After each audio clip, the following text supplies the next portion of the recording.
The water is warm. That's the first thing you notice. Not cold, not shocking. Warm, like bath water, which almost makes it worse because your brain doesn't panic the way it should. You just went over the railing. You don't know how. One second you were leaning out to look at the stars, the next you were falling, and then there was a sound like the ocean swallowing something whole, and now you're here, treading water, alone in the dark. The ship doesn't stop. You can still see it, the lights, the massive white hull, the rows of lit portholes moving away from you at a speed that didn't seem fast on deck, but looks terrifying from the water. You shout, you scream as loud as you have ever screamed anything.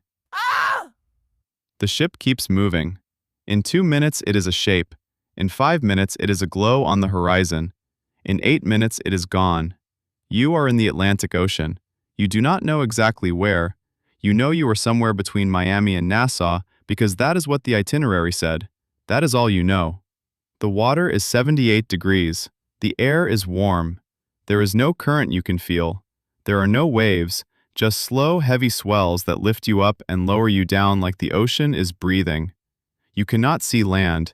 You cannot see anything except water and stars and the place where the lights used to be. You have no phone. It is in your cabin. You have no life jacket. You have the clothes on your back, a pair of shorts, a t-shirt, sandals that slip off your feet within the first 2 minutes and sink before you can decide if you should keep them. You watch them go. Then you start thinking, which is both the best and worst thing you can do right now. The best case is this: someone saw you go over. There is a camera somewhere on that deck, or a passenger standing at the right window, or a crew member doing rounds. The ship turns around. Ships have done this before. If they know where you went in, if they logged the position at the moment you fell, they can come back. They will come back. You have to believe they will come back because the alternative is a thought you cannot afford to finish right now. The worst case is this: no one saw.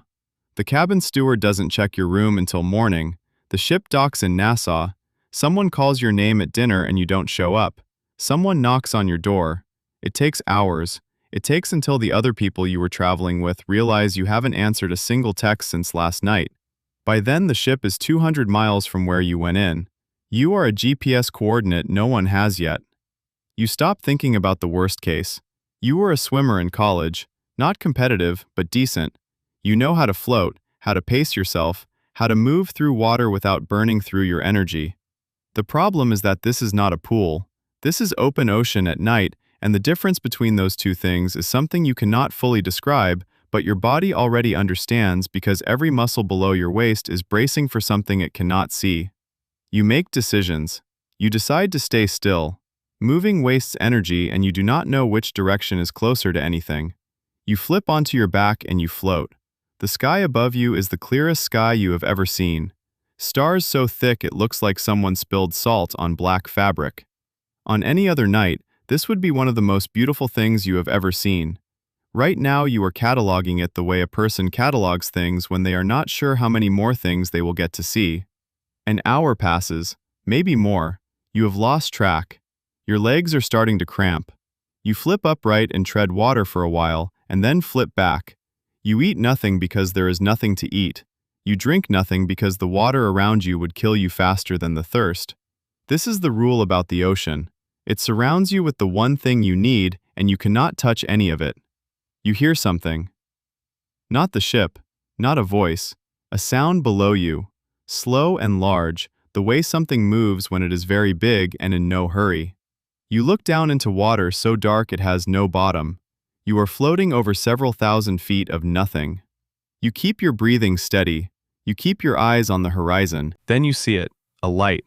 Not a star, lower than the stars and moving. A boat. A small vessel, something with running lights, maybe 2 miles east, maybe less. You start screaming again. You wave your arms. You go under twice. You do not stop. The boat is moving parallel to you, not toward you, not away. You have no flare. You have no signal. You have your voice and your arms against 2 miles of dark water and a boat that may or may not have anyone standing at the rail. The light keeps moving. You keep screaming. Your throat gives out before your arms do. The light doesn't slow. It doesn't turn. It keeps moving north until it fades the same way the ship did. You are alone again. But something has shifted. The fact that the boat existed means boats pass through here, which means if you stay alive long enough, another one will. This is the thought you hold on to now. Not rescue, not the ship turning around. Just another boat. One more boat. Stay in the water long enough for one more boat. Dawn comes. You have been in the water for 6 hours. The sun rises fast in the tropics, orange and sudden, and the light changes everything. You can see the surface now. You can see for miles in every direction, and there is nothing except water and sky, and a few seabirds circling something you cannot identify in the distance. You swim toward the birds, not fast, steady. They are circling a piece of debris, a wooden pallet, maybe thrown from a cargo ship days ago, waterlogged and barely afloat, but it floats. You drag yourself onto it. Your arms give out when you try to pull up your legs. You try again. You get your torso across it and lie there panting with your legs still dangling in the water. You sleep for what feels like 20 minutes and wake up sunburned on one side of your face. You turn over. The birds are gone. The pallet rocks. You think about the people you haven't called in too long. Not in the way people think about them in movies, with music and slow motion. You think about them the way you think about a cup of coffee on your counter that is still warm. Close, ordinary, the kind of thing you assumed would still be there when you got back. The Coast Guard helicopter finds you at 11:14 in the morning, 9 hours after you went in. Someone on deck had seen you fall after all. A passenger, a woman traveling alone, who had been standing at the stern watching the wake. She didn't shout immediately, because for one full second she thought she'd imagined it. That 1 second cost them 6 hours of search area. They found you anyway. They pull you up in a basket. A man in an orange suit presses water into your hands and tells you not to drink it too fast. You drink it too fast. He doesn't say anything about it. Below you, the ocean looks exactly like it looked from the ship last night. Flat and dark blue and enormous. From up here you can see how small the pallet was. You can see how small you were. The woman who saw you go in is at the dock when they bring you in. She is still in her pajamas. She never went back to bed. She just stood there on deck all night waiting to find out if what she'd seen was real. You don't know what to say to her, neither does she. You shake her hand. It's not enough. Nothing you could do would be enough. She already knows this. She waves you off like it's nothing and walks back up the gangway, and you watch her go, and you think about the 1 second she hesitated. 1 second. That's what the whole thing balanced on. 1 second of doubt from a stranger on a deck in the dark, and the difference between 9 hours and something that doesn't end. You didn't survive this because you were strong or smart or because you did everything right. You survived because someone looked over their shoulder before they went back inside. That's it. That's the whole story. You lived because of someone else's 1 second. You sit on the dock for a while after the medical check clears you. The sun is high and the water is blue, and somewhere out there is a wooden pallet still floating. You never learned where it came from. You never will. But for 9 hours it was the most important piece of wood that ever existed, and no one who built it or lost it or even knew it was out there will ever have any idea what it did. You call your family. Your phone is still in the cabin. A crew member lends you his. Your hands are shaking so much you dial the number 3 times before it goes through. It rings twice. Your mother picks up. You don't say anything for a moment. She says your name as a question.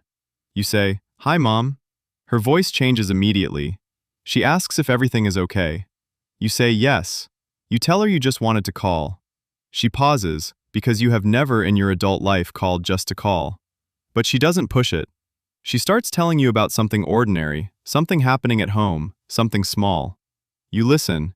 You close your eyes. The sun is on your face. The dock is solid under your feet. You listen to your mother's voice for as long as she wants to talk.